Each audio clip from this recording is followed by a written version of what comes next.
What's going on, people in YouTube land? Kimchi Chris here, and welcome to today's brand new video. And if you follow the channel or you've been on here before, you might realize we're at a little bit of a different angle. We're at my computer right now because we're doing a video that's trending right now. But of course, we aren't just doing a stupid trend altogether. We are going to make it KISS related. We are going to do the tier list today. Now, for those of you that are unfamiliar with the tier list, basically you take a bunch of junk from a fandom and you rank it. We're going to rank all the KISS records today. Even though I do plan on doing full reviews of these at some point on this channel, that just sounds so tedious that I'm not sure when or if I'll ever get around to it. So this tier list will work for the time being and kind of give you a spoiler alert for what I feel on a lot of these records. So let's just jump right into it. So as you can see, we have the tier list right up here on the computer at tiermaker.com. Definitely go on there if you're wanting to, create your own list of some sort.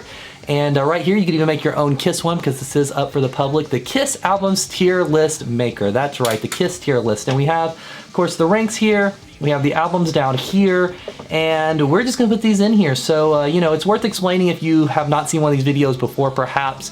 S rank means it's godly. This is an amazing record that I absolutely adore from the bottom of my heart. It's one of my favorite records of all time. There's going to be a fair amount there because this is KISS. They are my favorite band.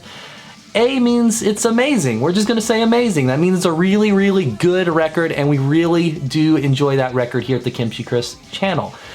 B here means it's pretty good. It's average. It's a great record. It's definitely enjoyable, definitely listenable, but it's just average.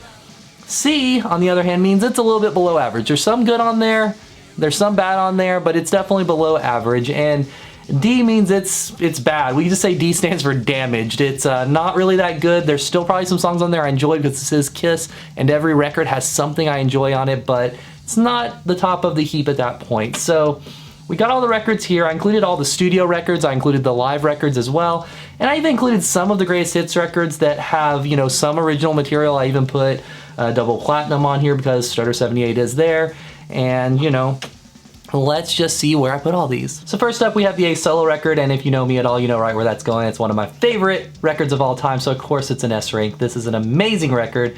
So good, so good, so good. Gotta put it at the top there.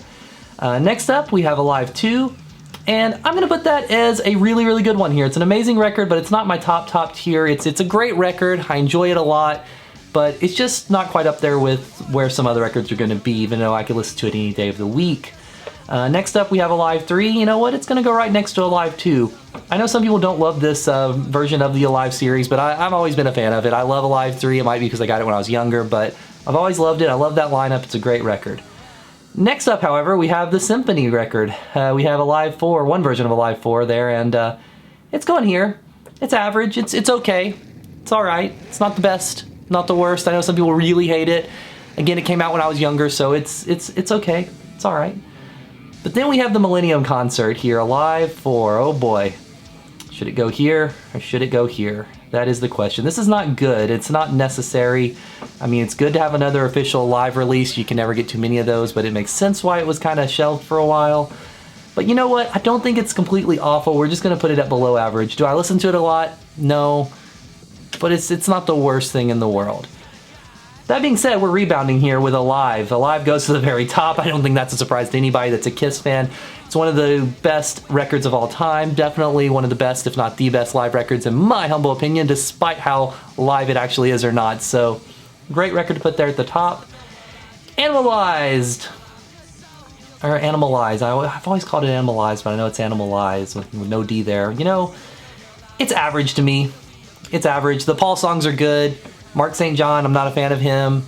Gene songs aren't so great, so it gets right there in the middle, Asylum, on the other hand, some people might be surprised, but I'm putting it a little bit higher. I think that Asylum is a good record. The introduction of Bruce, the Paul songs are amazing. There's a couple okay Gene songs as well, so it's not a bad record. Now, some of you might see this and wonder what this even is here. This is the box set, and I put it here since, there's a fair amount of material that you can only get there, officially speaking. And, I'm putting it right here in the middle, because it's good, but it was a little bit of a letdown, the fact that there should have been more unreleased material. There's essentially a ton of greatest hits stuff, and the remastering's really good. It's an enjoyable set, and I listened to it a fair amount, but it could have been so much more, so it's getting right there in the middle. And on that note, we're getting something else right there in the middle. Carnival of Souls, a much hated record and a much loved record. For me, it's right there in the middle. It's not Doesn't have a huge attachment to me, amazing or terrible. I think it's just right there. So with that being said though, Crazy Nights, oh boy. Yeah, right there, right there. I don't think every song is awful on it. Like I said, I enjoy something on every KISS record, but this is definitely the lowest the band sunk for me. I don't like it.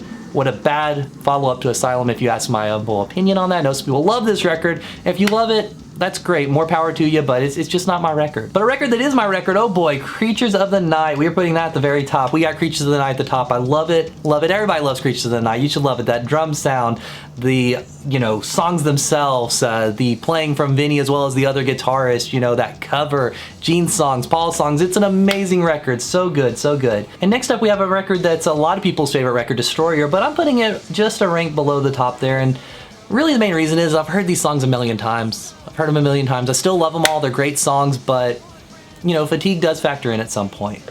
And after that we have Double Platinum. Now this only has one original song, but this was my first KISS record I ever owned on CD, believe it or not. So it does have an emotional place for me, but at the end of the day, it's going right there in the middle. I don't listen to it that often.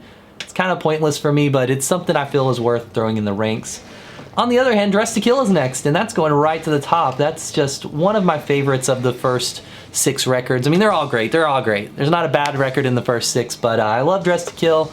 Really good, punchy, to the point songs. Next up we have Dynasty, which is going almost perfect. It's close to the top. You saw my video recently on Dynasty. I love it to death, but it's not a perfect record for me, but it's darn close. It's darn close. And then we have the Gene record. Oh boy, I know some people hate this record. Some people love this record. Me, I'm somewhere in the middle. It's gonna be right here. It's an exactly average record to me. There's a lot of good stuff on there, and there's some stuff that's not great, but the good stuff I think is so weird and experimental that I just love it. I don't know why. I really love the good stuff. There's a lot of stuff that does drag it down. If everything was as good as the good stuff, it'd be much higher. If everything was as bad as the bad stuff, it'd be much lower. But speaking of low, we got Hot in the Shade.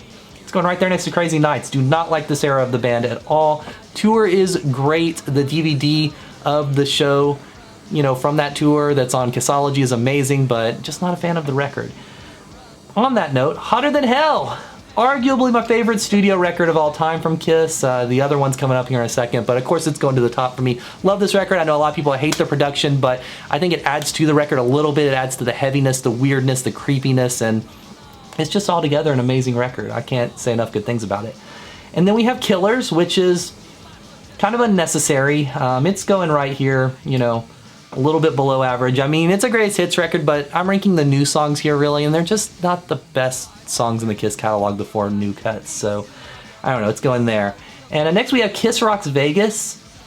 That's, it's enjoyable. It's a live representation of the current band, so I'm putting it right there in the middle. It's average. It's a good way to experience the current version of the band, but it's not the most required release in the world. That being said, speaking about something else with the current version of the band and a release that's definitely not great, this one here, the KISS Classics re-recorded, it has a different title with the Japanese cover that I have representing it here. It's not good.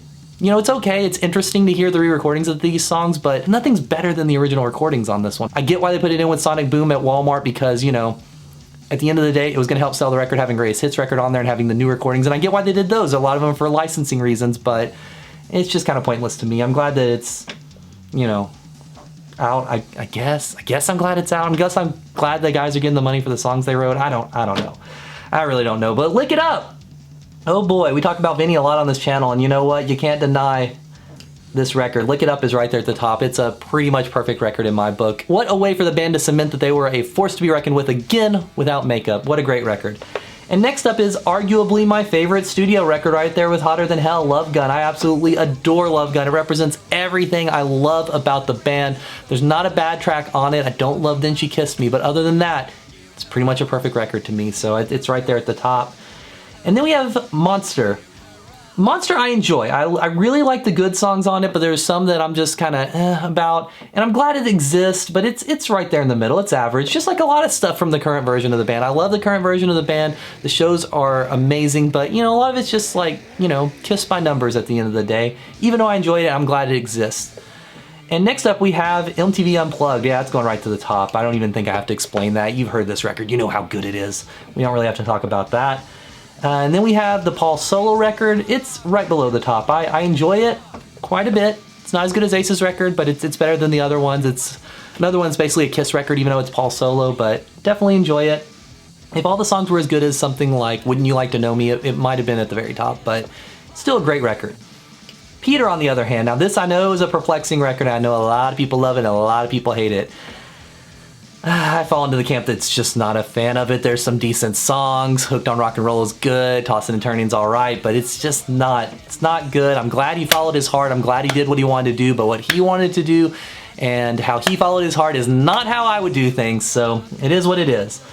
Psycho Circus up next here. Now, some people are going to cringe with what I'm about to do, but you see where this is going? See where this is going? Right there, almost a perfect record. Now, nostalgia might factor in, I won't lie. This was my new studio record when I was a little kid, and I loved it. I got it the day it came out. It came with a poster, came with a magnet. I still have those. I love Psycho Circus, and I do think it's really good. Is it a perfect record? No, it's not. Is it a reunion record? No, it's not, but it's a good record. I enjoy listening to it. I think sonically it might be the best they've ever sounded, so it's going there.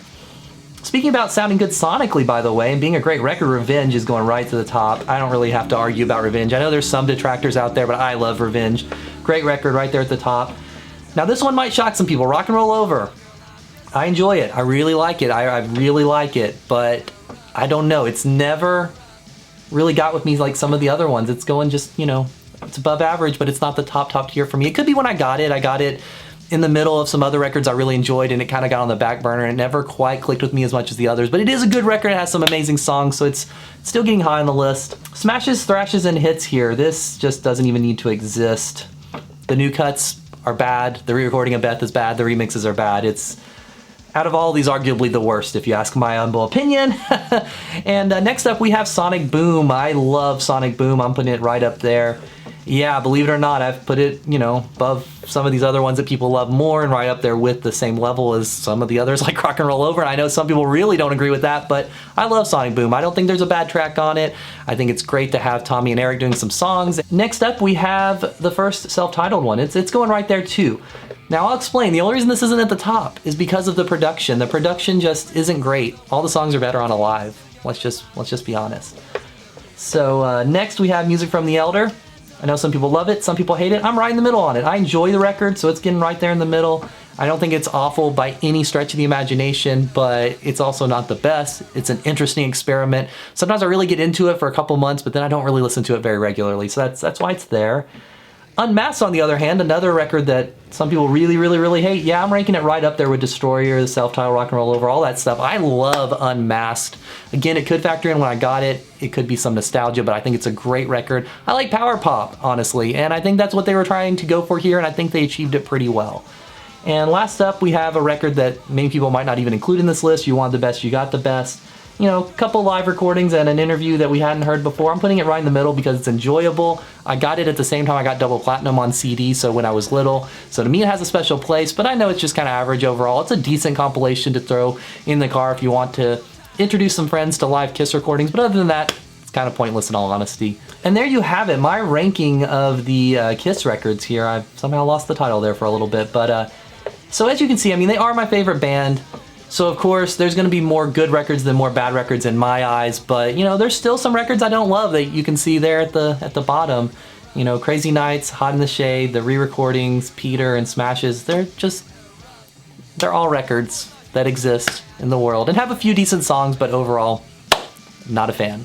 And there you have it, all the KISS albums ranked on a tier list from Kimchi Chris here. But what do you guys think? Do you want to make a list of your own? I'm gonna leave the link to the tier site right below there, so click on it, make your own list, make all kinds of lists. You can do whatever. Do you want to see me do some other lists like this for some other bands or some other things inside the KISS community? Let me know in those comments below, because I will rank all kinds of stuff. I'll help aid in people arguing, because I know nobody's gonna agree with this, because opinions are subjective and that's just how they're meant to be. But if you enjoyed this video at all, give it a thumbs up. If you're new around here, hit that subscription button, hit the alarm so you get the updates. Again, my name is Kimchi Chris, and I will see you guys on the next video.